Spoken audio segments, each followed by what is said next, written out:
Hello students.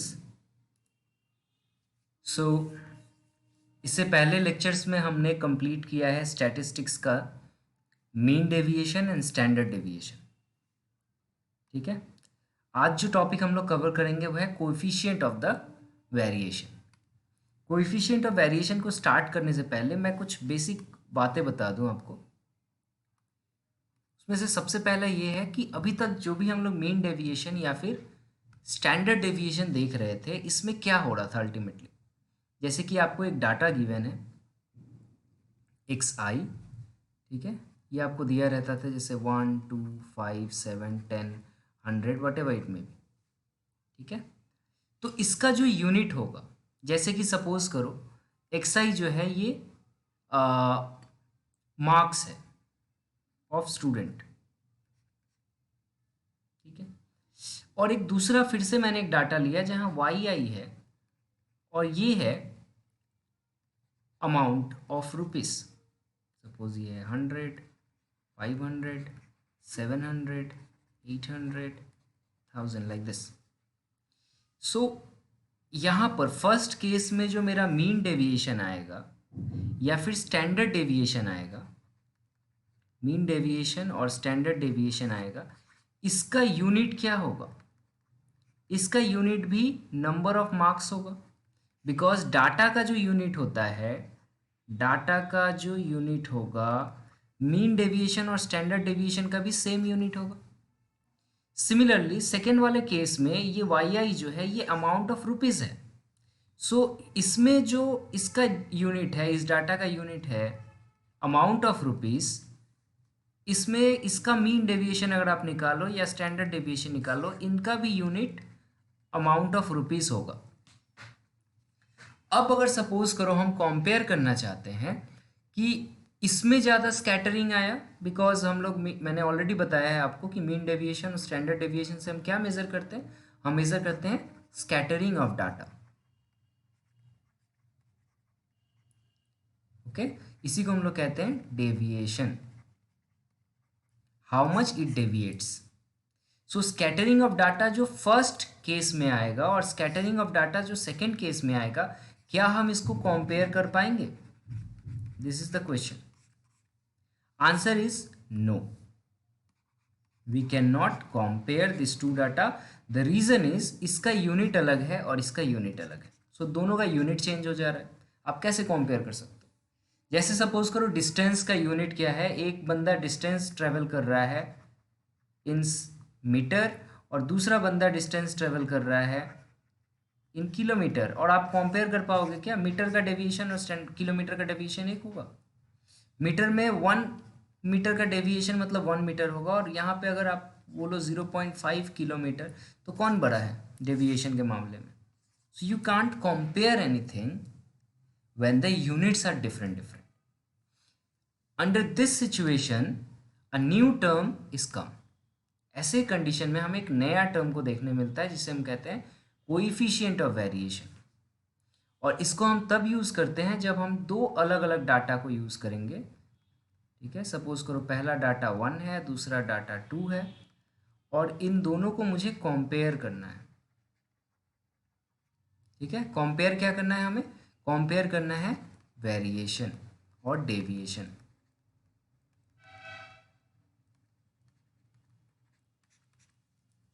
तो हमें एक नया टर्म का जरूरत पड़ता है, and that term is called coefficient of variation. और ये सिंपली बहुत इजी है। कोएफिशिएंट ऑफ वेरिएशन को सीवी से डिनोट करते हैं, और इसका फॉर्मूला होता है sigma by x prime into 100, where sigma is what we already know it. Sigma is your standard deviation, sigma is your standard deviation, and x prime is what? Mean of the data. So sigma is standard deviation and x prime is a mean of the data. और remember यहाँ पे denominator में mean है, तो mean कभी zero नहीं होना चाहिए अगर हम लोग कोएफिशिएंट ऑफ वेरिएशन यूज करेंगे। क्लियर हो गया कोएफिशिएंट ऑफ वेरिएशन क्या है, क्यों यूज करते हैं, इसका एप्लीकेशन अब हम लोग देखेंगे। अब सपोज करो कि अगर एक मैंने यहाँ पे केस लिया है, इसको अलग से केस बनाने की ज़रूरत नहीं थी, बट फिर भी सपोज करो एक केस है ये। इस केस में क्या हो रहा है, हमारा मीन दो डाटा का सेम हो रहा है और दोनों का स्टैंडर्ड डेविएशन अलग अलग आ रहा है। ऐसा हो सकता है कि दो डाटा है हमारे पास, डाटा 1 एंड डाटा 2, इन दोनों डाटा का मीन सेम है, इसका भी मीन x बार आया, इसका भी मीन x बार आया, लेकिन इसका डेविएशन सिग्मा 1 है, इसका स्टैंडर्ड डेविएशन सिग्मा 2 है। सो ऐसे केस में पहले वाला का कोएफिशिएंट ऑफ वेरिएशन आएगा हमारा sigma 1 by x prime into 100, और सेकेंड वाले का आएगा हमारा sigma 2 by x prime into 100। तो इन दोनों को जब आप कंपेयर करोगे तो इस केस में सिर्फ हमारा स्टैंडर्ड डेविएशन से ही हम समझ सकते हैं कि किस में ज़्यादा वेरिएशन होगा। तो ये नोट करने वाली बात यहाँ मैंने ऑलरेडी लिख दी है कि इफ़, इसको मैं शॉर्ट में अगर बोलूँ, यहाँ जो भी लिखा है कि अगर मीन जो है सेम हो दो डाटा का, then standard deviation responsible for variation. Is it okay? अगर किसी दो डाटा का मीन सेम हो जाए तो उसका स्टैंडर्ड डेविएशन रिस्पॉन्सिबल हो रहा है कि कितना ज़्यादा वेरिएशन आ रहा है। यही चीज़ यहाँ पर लिखा हुआ है। चलो एक एग्जाम्पल देखते हैं। ओके, इस एग्जाम्पल को केयरफुली देखो। इस एग्जाम्पल में इससे पहले हमने सीख लिया कैसे निकालते हैं मीन, कैसे स्टैंडर्ड डेविएशन निकालते हैं, तो वही यहाँ रिपीट होगा। यहाँ पर इस क्वेश्चन में मार्क्स का रेंज दिया हुआ है आपको, ठीक है, और इस मार्क्स के रेंज को दो ग्रुप में, मतलब ये आपका है गिवन फॉर डाटा 1 और ये है हमारा डाटा 2। तो इसके लिए आप चाहो तो दो सेपरेट टेबल बना दो या फिर एक ही टेबल में दोनों को आप मर्ज कर सकते हो, ठीक है। तो जैसे हम सॉल्व करते थे वही हम लोग लिख रहे हैं। सबसे पहला हमारा टेबल क्या होता था, क्लास इंटरवल, इसमें इस इंटरवल को पुट किया हमने। फिर ये इंटरवल का मिड पॉइंट हम लोग लेते थे which is your x I of the data, तो ये हमारा एक्स आई हो गया। आप चाहो तो एक्स आई को लेके काम कर सकते हो, लेकिन एज ये नंबर्स काफ़ी बड़े बड़े हैं तो मल्टीप्लिकेशन एंड डिवीजन डिफिकल्ट होगा। तो इसको सिंप्लीफाई करने के लिए हमने क्या किया, एक एज्यूम मीन पकड़ लिया। दिस एज्यूम मीन इज 45, और ये क्लास इंटरवल जो है हमारा, एज्यूम मीन को ए से डिनोट करते हैं, याद रखना, और ये क्लास इंटरवल को हम लोग किससे डिनोट करते हैं, एच से, विच इज 10। तो using this data A and H हम लोग इसको शॉर्ट कर लेंगे, छोटा कर लेते हैं। क्या किया जाता है, x i minus assume mean divided by H, ये फॉर्मूला होता है एक्स आई माइनस, आप ऑलरेडी ये कर चुके हो, मैं फिर से एक बार बता दे रहा हूँ आप, एच। तो इस फॉर्मूला से यूज़ करके हमने वाई आई बना लिया। अब एक्स आई की जगह हम वाई आई से सब कुछ कैलकुलेट करेंगे और लास्ट में हमारा आंसर आ जाएगा। सो ग्रुप ए के लिए टेबल हम लोग बनाते वक्त क्या करेंगे, वाई आई है तो वाई आई का स्क्वायर का वैल्यू भी निकाल लेंगे, और एफ आई क्या है, F I is nothing but this data, so this is your F I 1 and this is your F I 2। Okay, this is the frequency of the data. So F I 1 पहला table में given है, इसको just इस table को देखो और यहाँ पे पुट कर दो। सिमिलरली यहाँ पर एफ आई जो है, ये ऊपर वाला डाटा को देखो, सेकेंड वाले डाटा को, और यहाँ पुट कर दो। उसके बाद हमारा क्या करना होगा, y i into f i करना पड़ता है हमें। So this is y i into f i, ये डाटा हमें मिल गया, and y i into y i square into f i निकालना होता है, similarly for the second data. And then from this data we how we calculate, we already know the formula, बहुत सारे problem मैंने करवाए हैं, तो ये आपका होमवर्क है, प्रैक्टिस करोगे। मैंने पहले ही बताया जितना ज़्यादा प्रैक्टिस करोगे उतना कम सिली मिस्टेक्स होगा एग्जाम में। सो ये हमारा फॉर्मूला होता है मीन का, इससे हम मीन का वैल्यू निकाल सकते हैं। This is a plus summation of f i y i by summation of f i. So look here, we already get these values here. This is summation of fi yi, okay, and this is summation of fi yi square, and this is summation of fi. so ये data already यहाँ है हमारे पास, इसको just यहाँ substitute कर दिया हमने, ठीक है। so ये एज्यूम मीन मैंने पहली बार बोला था 45, fi ये रहा 66 एंड ये 150, सो हमारा आ गया 14.6। एंड देन अगेन हमें फॉर्मूला पता है अबाउट योर स्टैंडर्ड डेविएशन का स्क्वायर निकालने के लिए, that is variance. Standard deviation इसका स्क्वायर रूट होता है, sigma is equal to square root of this. तो इसका हमारा सिग्मा स्क्वायर का फॉर्मूला ये रहा, इसको सब्स्टिट्यूट करो, इसका वैल्यू निकालो, ठीक है। और फिर हम निकालेंगे coefficient of variation which is nothing but sigma by x bar. तो सिग्मा हमारा मिल चुका है, एक्स बार मिल चुका है, और ये हो गया हमारा coefficient of variation for the first data. So CV1 is equal to 13.83। Similarly using the second table, ये आप कर सकते हो। सेकेंड टेबल को यूज़ करके हमने फिर से निकाला उसी तरीके से मीन। देखो मीन यहाँ भी सेम है 44.6, पहले वाले में भी सेम था 44.6, ठीक है। तो ये हमारा सेम है, और यहाँ पर हमारा जो स्टैंडर्ड डेविएशन आ रहा है वो है 19.86। So if you divide you get 44.53, ठीक है। सो CV2 is 44.53 एंड प्रीवियसली हम लोग क्या मिला 33.83। सो CV1 है 38.83, सॉरी 33.83। सो इससे क्या समझ में आ रहा है, CV1 is less than CV2। It means that second data जो है वो मोर वेरिएबल है, ठीक है, more variable than the first data, that's all. अब इसका एप्लीकेशन कहाँ होता है, ये एप्लीकेशन मैंने यहाँ पे आपको पहले स्लाइड में बताया। इसका एक एप्लीकेशन देखो यहाँ पर लिखा है, that is the significance of this CV, that is coefficient of variance. इसका एप्लीकेशन देखो यहाँ लिखा है, सपोज करो कि स्टॉक मार्केट है, दो कंपनियों का स्टॉक मार्केट का स्टैटिस्टिक्स आपके पास है, ठीक है। एक कंपनी डॉलर्स में आपके पास स्टैटिस्टिक्स आया है और दूसरे कंपनी का स्टैटिस्टिक्स आपको इंडियन रुपीस में आया है। आप इस एग्जांपल को समझो, फिर आपको एप्लीकेशन समझ में आएगा, ठीक है। मैं क्या कह रहा हूँ कि एक कंपनी है, suppose company A and company B, इनका स्टैटिस्टिक्स का रिपोर्ट आपके पास आया है बहुत कुछ, लेकिन इन दोनों का यूनिट अलग है। ये इंडियन रुपीस में इसका ट्रांजैक्शन होता है और इसका ट्रांजैक्शन जो होता है वो डॉलर्स में होता है, ठीक है।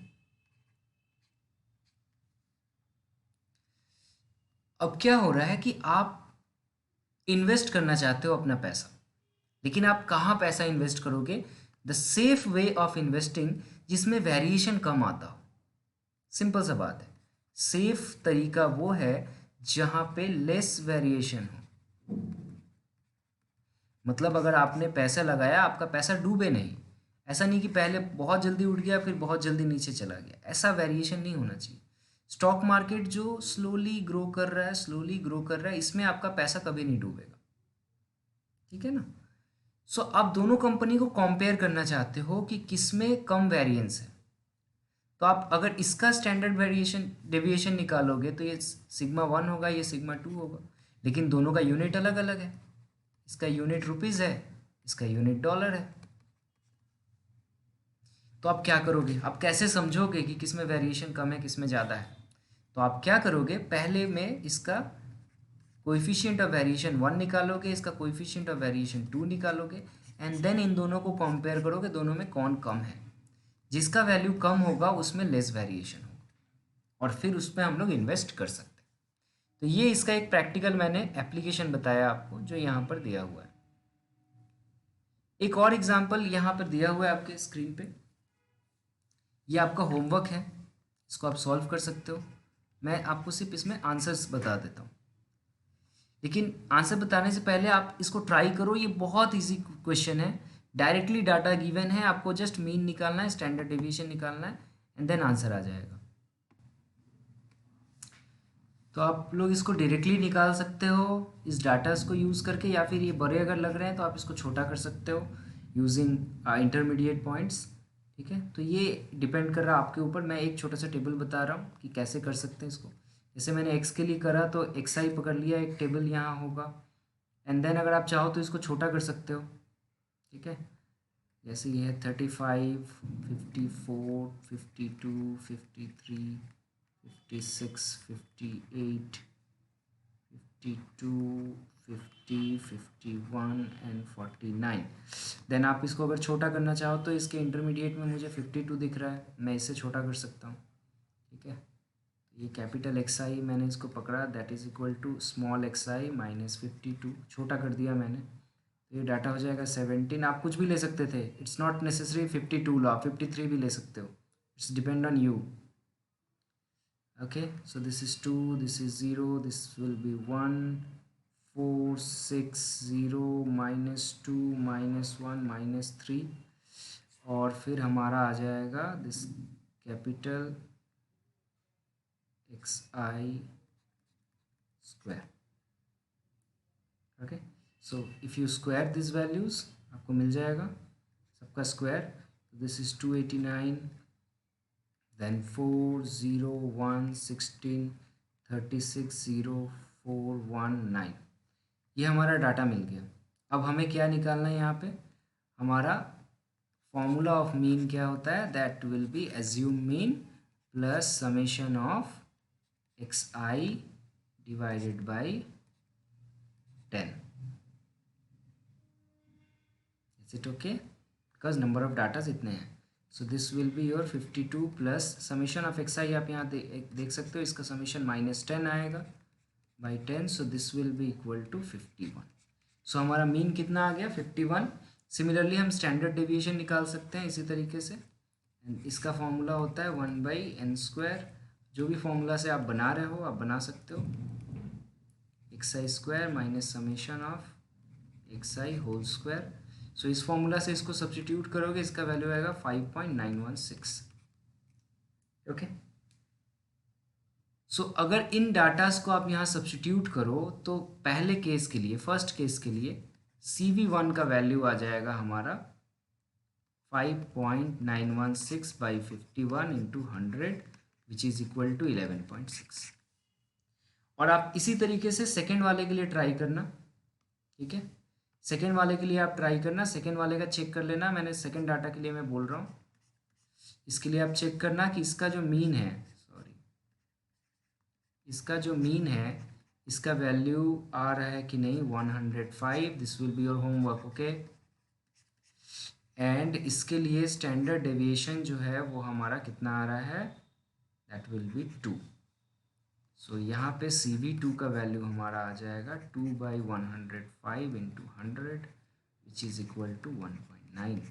सो फर्स्ट वाले में CV1 है हाई और यहाँ पे है काफ़ी लो।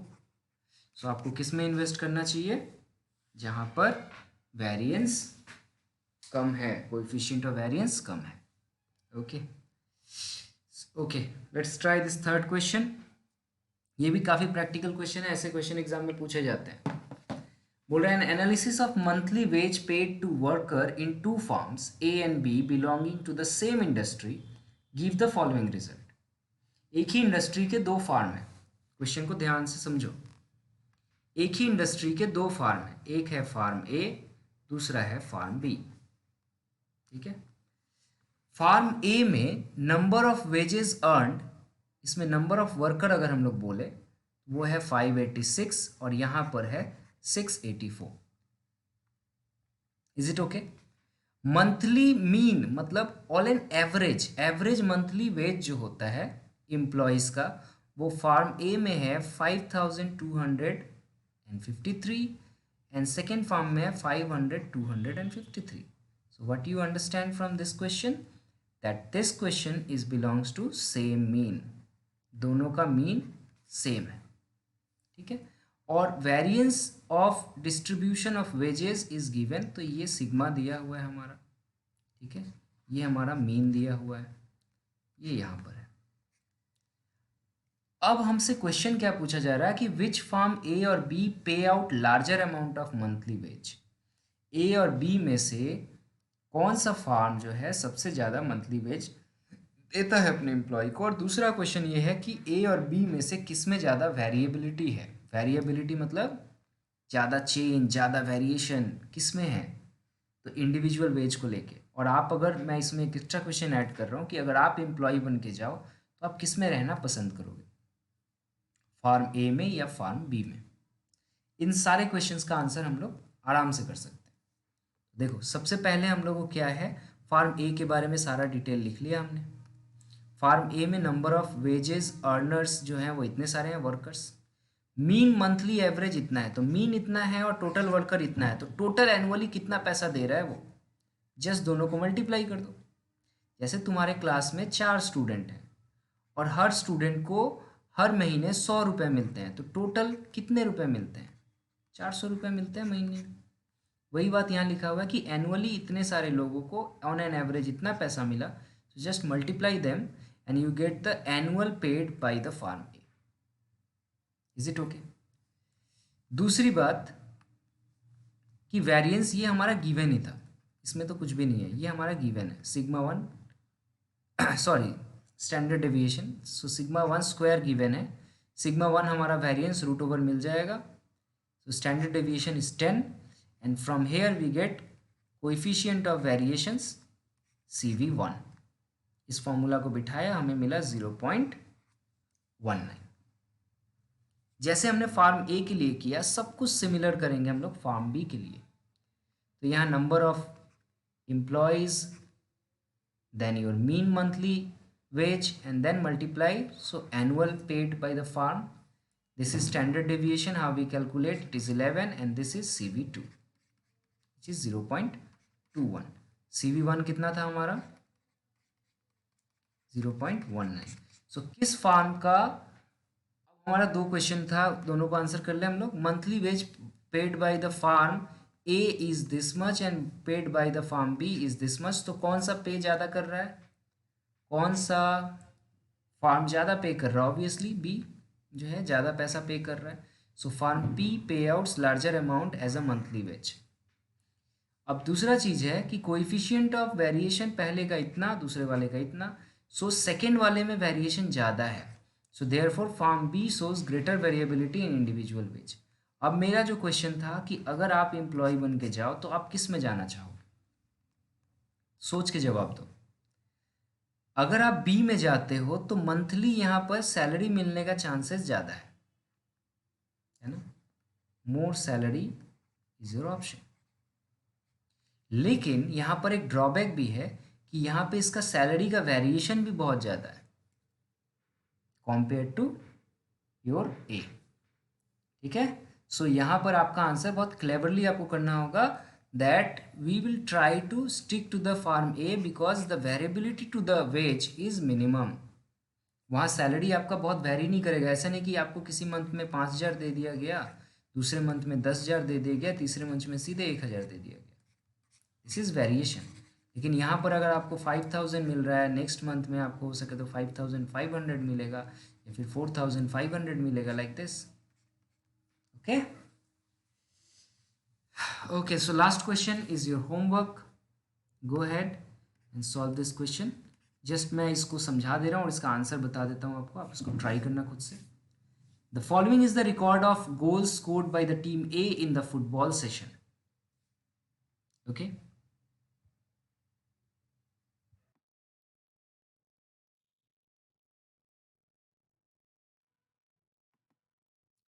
तो यहाँ टीम ए के लिए number of goal scored and number of match का एक टेबल दे दिया है। यहाँ से आपको क्या कैलकुलेट करना है, इसका मीन एंड इसका स्टैंडर्ड डेविएशन। और टीम बी के लिए ये दिया हुआ है ऑलरेडी, ठीक है ना। So mean number of goal scored is already given, so this is your X B prime already given and standard deviation sigma B is also given. So second case के लिए टीम बी के लिए आप आराम से निकाल सकते हो, सी वी बी कितना आएगा यहाँ दिया हुआ है, that is your sigma B divided by X B prime into 100। और फर्स्ट वाले के लिए आपको निकालने के लिए इस टेबल को यूज़ करना होगा एंड देन सॉल्व करना होगा। तो ये काफ़ी सिंपल सा एक टेबल है, आप आराम से इसको बना सकते हो, ठीक है ना। So that will be your homework, मैं इसमें इन्वॉल्व नहीं होऊंगा, बस आपको मैं बता देता हूँ वैल्यूज़ कितने हैं। So x A bar should be equal to your 2 and sigma a must be equal to 1.095. So from here if you calculate CV1, okay, so the CV1 value will be how much, this will be 54. 75, yeah. And for the second one, if you calculate, that will be your 62.5. Okay, so coefficient of variation of goal of team A is less than that of B. Therefore, team A is more consistent than team B. So what we conclude here? Team A is more consistent than team B, as CV1 is less than CV2. Okay, so this is all about this chapter. If you have any doubt, please contact me. Okay, and please solve all the questions from NCERT, exercise, exemplar problem and miscellaneous exercise. Okay, अगर आप उतना कर लेते हो उसके बाहर कुछ भी नहीं आएगा. Okay then, thank you very much.